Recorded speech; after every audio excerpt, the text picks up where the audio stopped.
Hello students, सुश्री classes में आपका स्वागत है।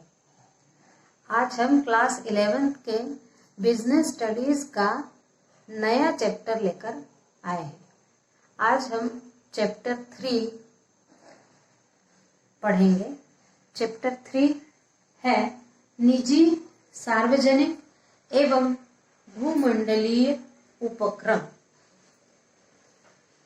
या public, private and global enterprises.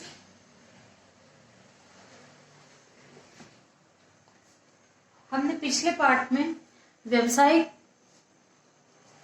संगठन के स्वरूप देखा था और व्यवसायिक संगठन के स्वरूप में आज हम इस चैप्टर में स्वामित्व के आधार पर व्यवसाय के उपक्रम कौन कौन से हैं, इस विषय में हम इस लेसन में पढ़ेंगे। तो स्वामित्व के आधार पर व्यवसायिक संगठन के अलग अलग रूप हैं जो ये मैंने यहाँ पर लिखे हुए हैं। इसके अंतर्गत आता है निजी क्षेत्र या प्राइवेट सेक्टर, फिर सार्वजनिक क्षेत्र पब्लिक सेक्टर, संयुक्त क्षेत्र जॉइंट सेक्टर, बहुराष्ट्रीय कंपनियां मल्टीनेशनल कंपनीज और वैश्विक उद्यम या ग्लोबल एंटरप्राइजेज। ये स्वामित्व के आधार पर यानी कोई भी उपक्रम उसका स्वामी कौन है, इस आधार पर व्यवसायिक संगठन के ये स्वरूप हैं और हम इस चैप्टर में इन स्वरूपों के बारे में ही विस्तार से पढ़ेंगे। तो आज का हमारा अभी इस चैप्टर का पहला टॉपिक है निजी क्षेत्र या प्राइवेट सेक्टर। अब निजी या प्राइवेट सेक्टर ऐसे उपक्रम जिनका स्वामित्व, नियंत्रण और प्रबंध निजी हाथों में होता है। निजी यानी प्राइवेट लोगों के हाथ में। कुछ पूंजीपति मिलते हैं या एक कोई पूंजीपति है, उसका अपना उपक्रम है, उस अपने उपक्रम में उसको पैसा भी खुद को लगाना है, लाभ भी खुद को रखना है, तो पूरे उपक्रम पर उसी का स्वामित्व है यानी अधिकार है, उसी का नियंत्रण है क्योंकि अकेला वो पूंजी लगाने वाला है, उसी का प्रबंधन है क्योंकि सारा उपक्रम उसका है। तो प्रबंध, नियंत्रण और स्वामित्व निजी हाथों में होता है। निजी यानी स्वयं के हाथों में, जिसका पैसा है उसके हाथ में। हमारे देश में ऐसे बहुत सारे सेक्टर्स हैं जो प्राइवेट सेक्टर्स हैं और ये निजी क्षेत्र में सरकार का किसी भी प्रकार का हस्तक्षेप नहीं होता, न राज्य सरकार का होता है और न ही केंद्र सरकार का होता है। ये लोग अपने व्यवसाय का संचालन करते हैं केवल लाभ प्राप्त करने के उद्देश्य से। इनका व्यवसाय जो है, व्यवसाय का स्वामी वे खुद होते हैं। विश्व के सभी देशों में निजी क्षेत्र के उपक्रम पाए जाते हैं। इसको पूंजीवादी अर्थव्यवस्था के नाम से भी जाना जाता है। हमारे यहाँ रिलायंस, टाटा, बिरला, सिंघानिया ये समूह की कंपनियां हैं जो निजी क्षेत्र के उदाहरण हैं।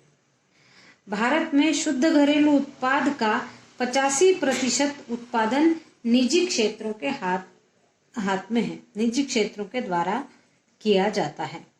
रिलायंस एक ऐसी कंपनी है जो हमारे यहाँ पर निजी क्षेत्र की कंपनी है।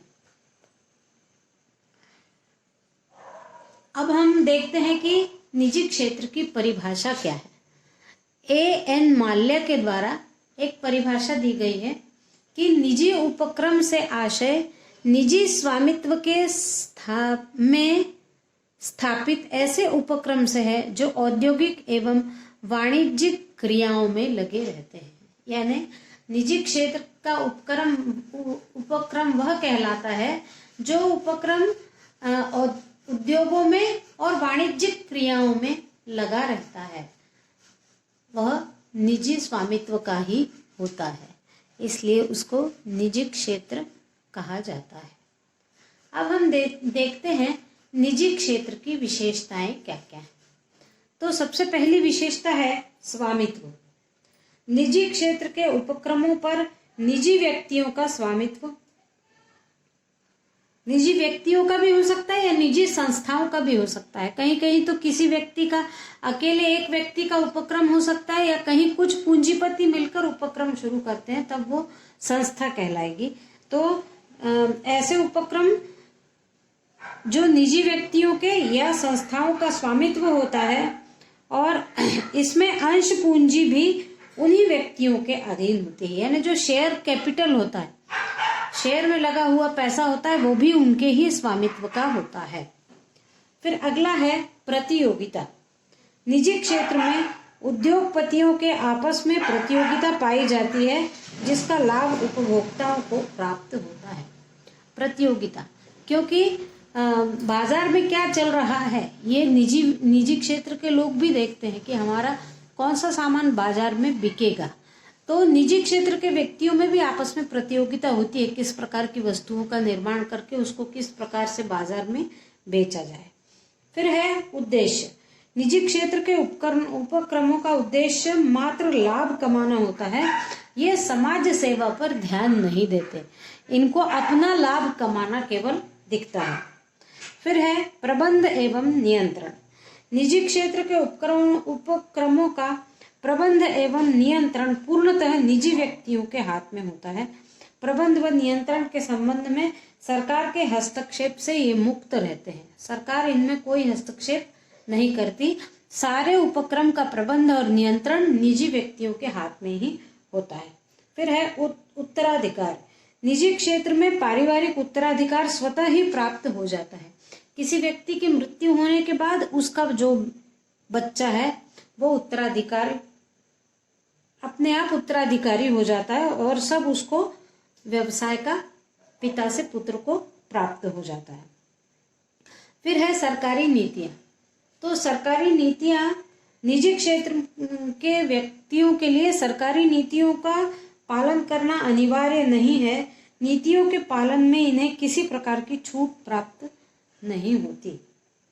फिर गोपनीयता। निजी क्षेत्र में प्रत्येक निर्णय की गोपनीयता पाई जाती है, क्योंकि ज्यादा लोग नहीं होते हैं, जो होते हैं वो गोपनीयता को बरकरार रखते हैं।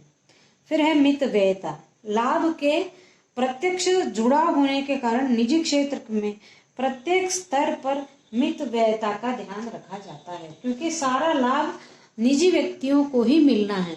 इसलिए वो चाहते हैं कि हमारा कम से कम खर्च हो और हमें ज्यादा से ज्यादा लाभ प्राप्त हो। तो अभी हमने देखा प्राइवेट सेक्टर या निजी क्षेत्र की विशेषताएं।